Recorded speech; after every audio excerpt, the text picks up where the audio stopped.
Hello students, myself Nasiba Ibrahim and welcome back to my channel e learning accounts and maths. Students, मैंने आपको last video में बताया था ना अकाउंटिंग इक्वेशन कैसे प्रिपेयर किया जाता है। चलिए आज हम क्वेश्चन नंबर 2 ए करेंगे। Show the accounting equation on the basis of the following and present a balance sheet on the last new equation balances. इसमें हमें अकाउंटिंग इक्वेशन प्रिपेयर करना है, उसके साथ साथ हमें बैलेंस शीट भी बनाना है। ओके, तो काफी इजी क्वेश्चन है। पॉइंट फर्स्ट में लिखा हुआ है Manu started business with cash. Manu owner है जिसने 50,000 कैश से बिजनेस स्टार्ट किया। ओके, तो जितने भी अमाउंट से ओनर बिजनेस स्टार्ट करते हैं उन्हें हम कैपिटल कहते हैं ना। तो इसकी एंट्री कैसे कैसे होगी? सबसे पहले ट्रांजैक्शन में हम एंट्री करेंगे। यहाँ लिखेंगे point first,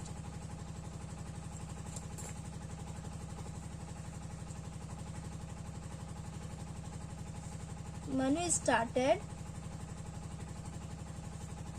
business with cash.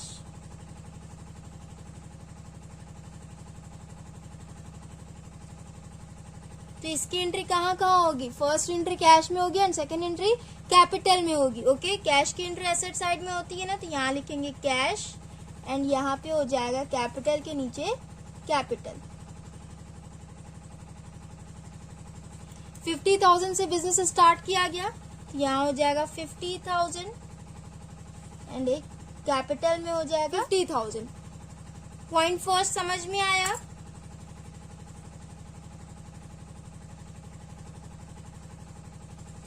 Total करेंगे, ये हो जाएगा 50,000 एंड ये भी हो जाएगा 50,000। फर्स्ट ट्रांजैक्शन हमारी हो गई। उसके बाद सेकंड पॉइंट देखिए, बॉट फर्नीचर फॉर के आगे कुछ नहीं लिखा हुआ है। ओके, तो जब भी आपके क्वेश्चन में, स्टूडेंट्स बहुत ही ध्यान से सुनिएगा, जब भी आपके क्वेश्चन में ये गिवन ना हो कि कंपनी ने कैश पे परचेज किया है या फिर क्रेडिट पे परचेज किया है, ऐसा कोई इन्फॉर्मेशन गिवन ना हो, तो आप ये समझना कि कंपनी ने कैश में परचेज किया है। ओके, यहाँ पे क्लियरली ये गिवन नहीं है कि कंपनी ने फर्नीचर कैश में परचेज किया है या फिर क्रेडिट पे। तो आप लोग ये समझना कि कंपनी ने कैश में परचेज किया है। ओके, यहाँ पे मैं कैश लिख दे रही हूँ ताकि आप लोग के माइंड में रहेगा। ओके, जब भी आपके क्वेश्चन में गिवन ना हो तो आप समझना कि कंपनी ने कैश में परचेज किया है। ओके, 500 का फर्नीचर कंपनी ने परचेज किया है। तो सबसे पहले ट्रांजैक्शन में एंट्री करेंगे।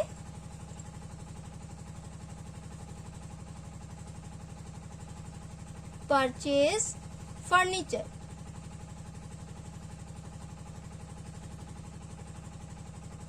फर्नीचर एसेट होता है ना स्टूडेंट्स, तो एसेट में इसकी एंट्री करेंगे plus furniture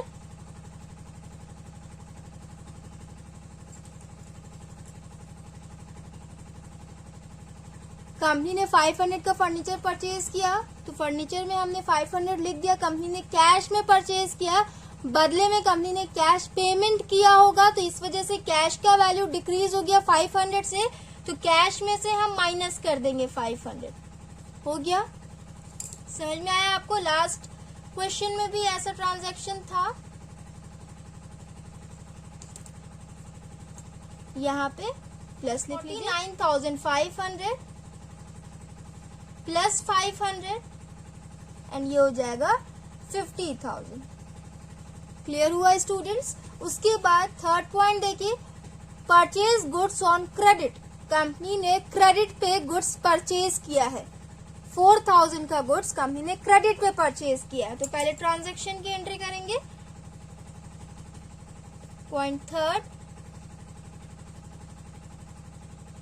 purchase goods on credit. Students, यहाँ पे ट्रांजैक्शन में पहला गुड्स वर्ड आया है एंड सेकंड क्रेडिट वर्ड आया है। तो गुड्स एसेट होता है एंड क्रेडिट लायबिलिटी में आता है। तो पहले उन दोनों की एंट्री कर ले।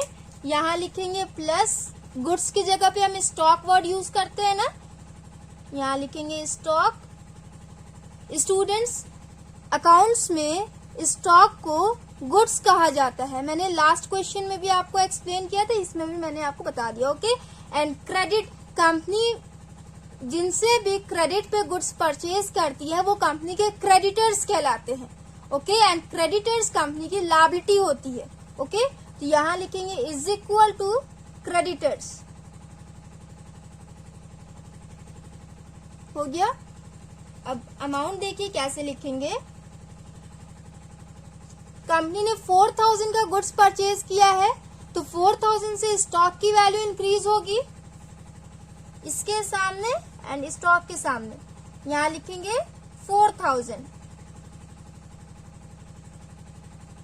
Okay, is equal to company ने कैश में परचेज नहीं किया है, तो इस वजह से कैश का वैल्यू डिक्रीज नहीं होगा, क्रेडिट में हो जाएगा उसका अमाउंट, क्योंकि कंपनी ने क्रेडिट में परचेज किया है।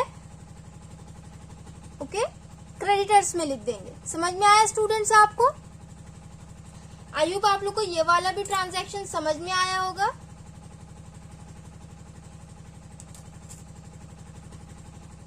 $49,500 plus 500 plus 4000 is equal to 4000 plus 50,000। यहां तक का क्लियर हुआ। उसके बाद नेक्स्ट पॉइंट देखिए, sold goods on cash cost 500 for 700। इसका क्या मतलब है, ध्यान से देखिएगा स्टूडेंट्स। 500 वाली गुड्स को कंपनी ने 700 में बेचा है। ओके, कॉस्ट अमाउंट था 500, कंपनी ने 700 में बेचा है, मतलब उस पे कंपनी को 200 का प्रॉफिट हुआ, एक्स्ट्रा इनकम। ओके, तो चलिए इसकी एंट्री कैसे की जाती है। लास्ट क्वेश्चन में भी ऐसा ट्रांजैक्शन गिवन था। आई होप आप लोग को वो वाला पॉइंट क्लियर हुआ हो। पॉइंट 4 क्वेश्चन क्या था, सोल्ड गुड्स ऑन कैश, यहां लिखेंगे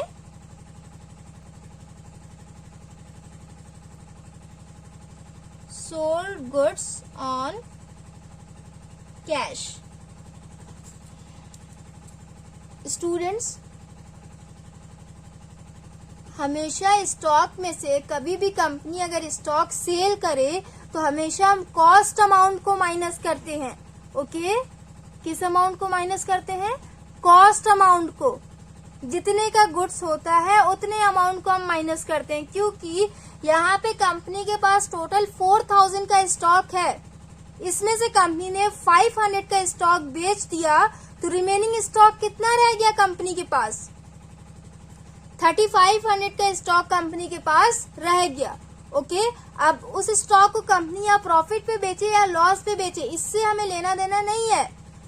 स्टॉक में से माइनस करने के टाइम हमेशा हम कॉस्ट अमाउंट में से माइनस करते हैं। ओके, ध्यान से सुन लीजिएगा इस बात को। अक्सर बच्चे 700 को माइनस करेंगे तो उनका रॉन्ग हो जाएगा।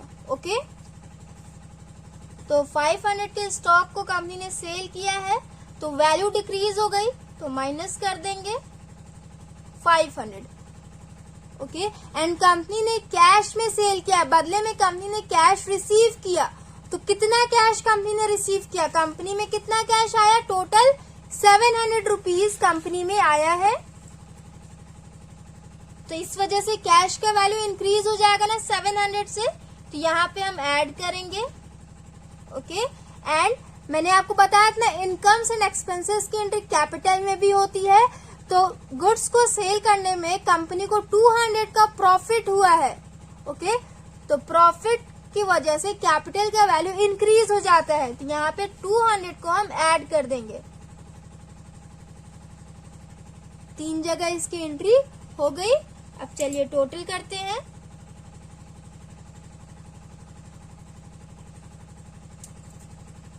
$49,500 प्लस 700 ये हो जाएगा 50,200 प्लस 500 का फर्नीचर प्लस 4,000 माइनस 500 ये हो जाएगा 3,500 इज इक्वल टू 4,000 क्रेडिटर्स में 50,000 प्लस 200 ये हो जाएगा 50,200।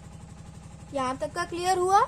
उसके बाद next point 5 rent receive, company ने 200 रेंट रिसीव किया है। यहाँ पे लास्ट क्वेश्चन में रेंट पेड था तो हमने माइनस कर दिया था, यहाँ पे कंपनी ने रिसीव किया, कंपनी का इनकम हो रहा है तो हम ऐड कर देंगे इसमें। ओके, यहाँ लिखेंगे पॉइंट 5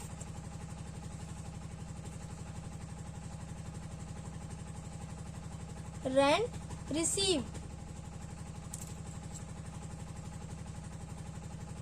200 से कैश का वैल्यू इंक्रीज हो गया एंड इनकम है ये, तो कैपिटल का भी वैल्यू 200 से इंक्रीज हो गया।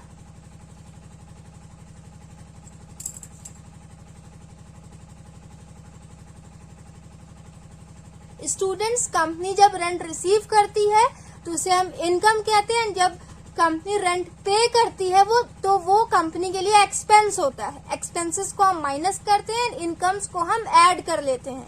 ओके, तो ये हो जाएगा 50,200 plus 200, 50,400 plus 500 plus 3,500 is equal to 4,000 plus 50,400।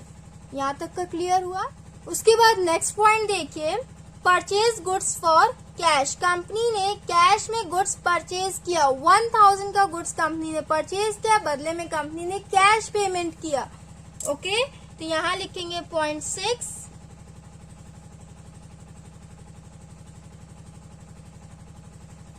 Purchase goods for cash.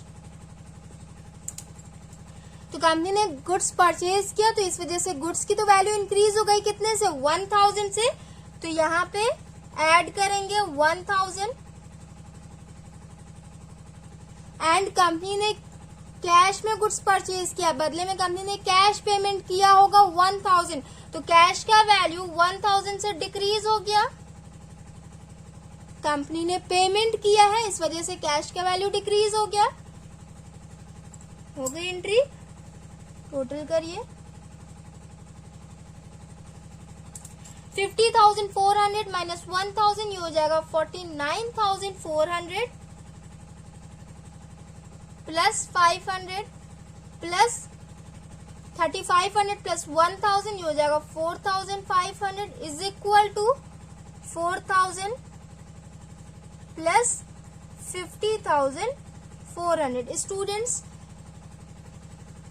Accounting equation करने के टाइम में आप लोग फॉर्मेट बहुत ही क्लियरली बनाना। ओके, ऐसा ना हो कि कैश के नीचे आप लोग फर्नीचर वाला पॉइंट कर ले, फर्नीचर के नीचे एसेट वाला पॉइंट कर ले, रॉन्ग ना करना। इज इक्वल टू यहाँ लिखा हुआ है ना, तो इसी के सीधे लाइन में आप लोग भी इज इक्वल टू करना।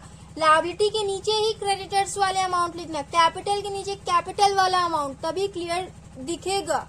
ओके, एंड जो आपके एग्जाम्पल में दिया हुआ है ना 0 प्लस 0 ऐसा करके, वैसे आप लोग ना करना, आप लोग कंफ्यूज हो जाओगे एंड आप लोग की कॉपी भी गंदी दिखेगी, क्लियर नहीं दिखेगा। ऐसे जैसे मैं बता रही हूँ वैसे आप लोग करेंगे ना तो कॉपी आप लोग का क्लियर दिखेगा। ओके, चलिए नेक्स्ट पॉइंट देखते हैं। Point 7, withdraw for personal use. यहाँ पे ओनर ने अपने पर्सनल यूज के लिए कैश विड्रॉ किया।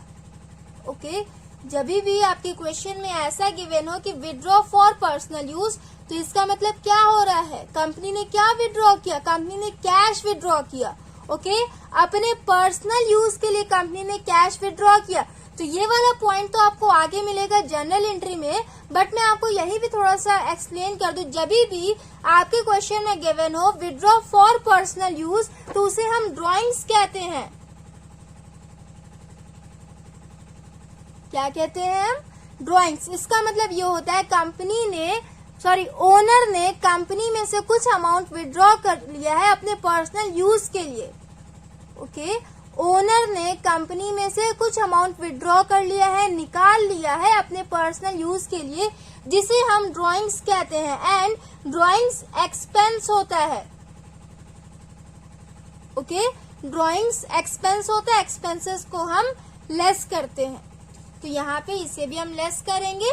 700 कैश विड्रॉ किया है कंपनी ने, तो इसकी वजह से कैश का भी वैल्यू डिक्रीज होगा एंड एक्सपेंसेस को हम कैपिटल में से भी लेस करते हैं। तो देखिए इसकी एंट्री, सबसे पहले ट्रांजैक्शन लिखेंगे,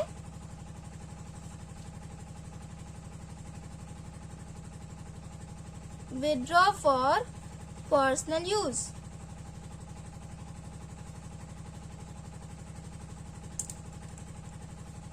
-700 एंड -700।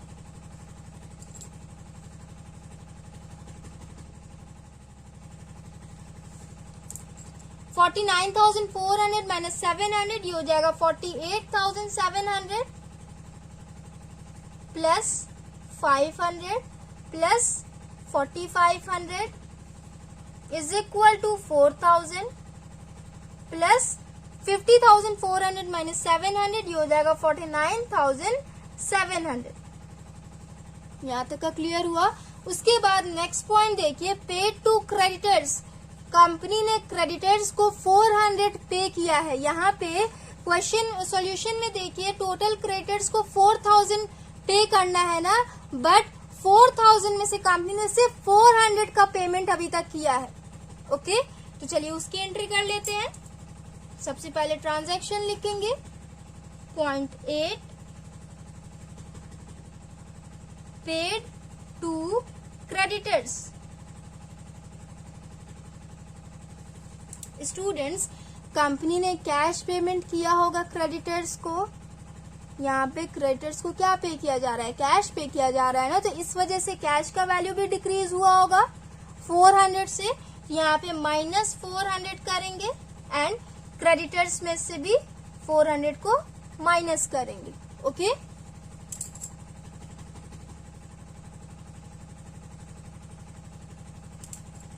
$48,700 माइनस 400 ये हो जाएगा 48,300 plus 500 plus 4,500 is equal to. Students, अभी तक टोटल 4,000 क्रेडिटर्स का वैल्यू था, बट उसमें से कंपनी ने 400 का पेमेंट कर दिया, तो रिमेनिंग कितने रह गए, 3,600। अब कंपनी को 3,600 और क्रेडिटर्स को पे करना है। ओके, समझ में आया ये वाला पॉइंट। उसके बाद कैश वाला देखिए 49,700 हो गया यहाँ तक क्लियर। उसके बाद last point, paid for salaries. Company ने सैलरीज पे किया एम्प्लॉयज को 200। ओके, तो सैलरीज भी एक्सपेंस होता है। ठीक, सैलरी ना तो एसेट में आएगा, ना तो लायबिलिटी में आएगा, ना ही कैपिटल में आएगा। इसे हम एक्सपेंस कहेंगे। एक्सपेंसेस को हम कैश में से एंड कैपिटल में से माइनस कर देते हैं। तो चलिए इसे हम माइनस कर लेते हैं।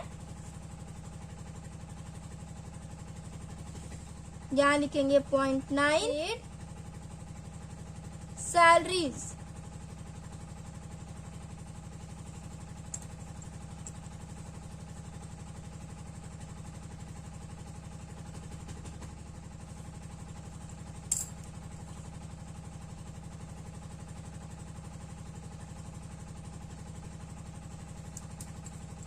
$48,300 माइनस 200 ये हो जाएगा 48,100 प्लस 500 का फर्नीचर प्लस 4,500 का stock is equal to 3,600 creditors plus 49,500 capital.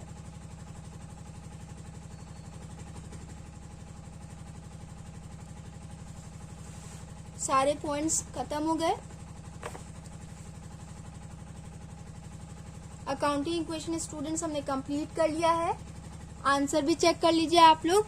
यहाँ पे आपके आंसर में क्या क्या गिवन है, asset cash 48,100, furniture 500, stock 4,500 is equal to liabilities creditors 3,600 plus capital 49,500। ये तो हो गया, आंसर आप लोग चेक कर लें, सेम आया है। अब देखिए हम बैलेंस शीट बनाएंगे। ओके, यहाँ पे जो लिखा हुआ है and present a balance sheet on the last new equation balances. Last new equation balances किसको कहेंगे, इसको कहेंगे। ये जो आपका आंसर आया है ना एंड में, इसे हम लास्ट न्यू इक्वेशन बैलेंसेस कहेंगे। इक्वेशन बैलेंस है ना ये, इसी बैलेंस का हमें बैलेंस शीट बनाना है। ओके, तो चलिए फर्स्ट टाइम आप लोग बैलेंस शीट बनाएंगे ना। अभी तक आपने बैलेंस शीट के बारे में बस सुना होगा, तो अब देखिए बैलेंस शीट बनाया कैसे जाता है। सबसे पहले तो ऊपर लिखेंगे बैलेंस शीट,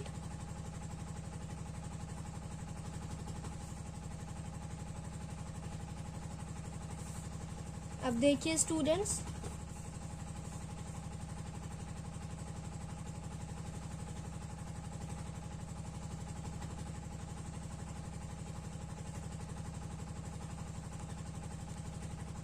ये लायबिलिटी साइड होता है एंड ये एसेट साइड होता है. ओके,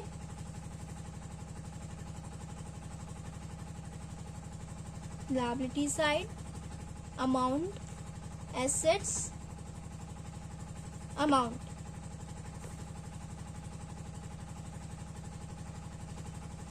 ये दोनों साइड इक्वल होना चाहिए, ये तो आपको मालूम होगा. अब देखिए एसेट में ये सारे एसेट्स का अमाउंट लिखना है. तो कैश कितना है 48,100, फर्नीचर कितना है 500 एंड स्टॉक कितना है 4500. तो इन तीनों की एंट्री हम एसेट साइड में कर लेते हैं.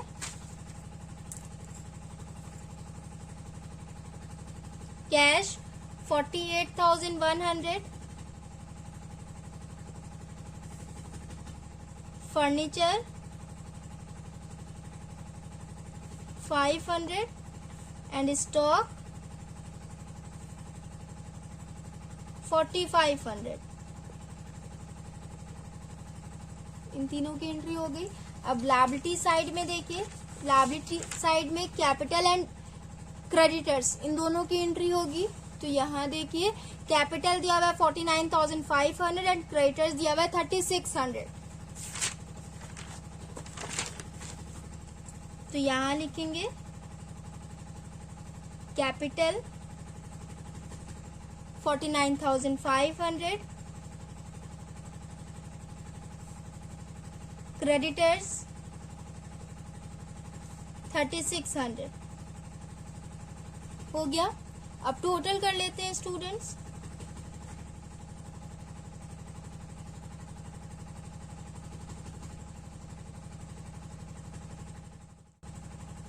लायबिलिटी साइड का टोटल आया 53,100. ओके, एसेट साइड का टोटल चेक करिए कितना होगा 48,100 प्लस 500 प्लस 4500.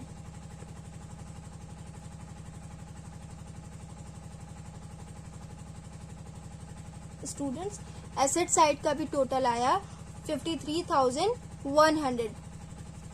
आंसर में देखिए कितना दिया हुआ है, balance sheet total 53,100. So students हमने बैलेंस शीट भी बना ली. बैलेंस शीट आपको ऐसे ही बनाना है. जो भी पॉइंट्स आपको अकाउंटिंग क्वेश्चन में मिले उसका लास्ट बैलेंस आपको लिख देना है. ओके, सो स्टूडेंट्स हमने क्वेश्चन नंबर 2 ए भी कंप्लीट कर लिया. नेक्स्ट वीडियो में हम नेक्स्ट क्वेश्चन करेंगे. So if you like video then please like share comment and do subscribe my channel. Thanks for watching.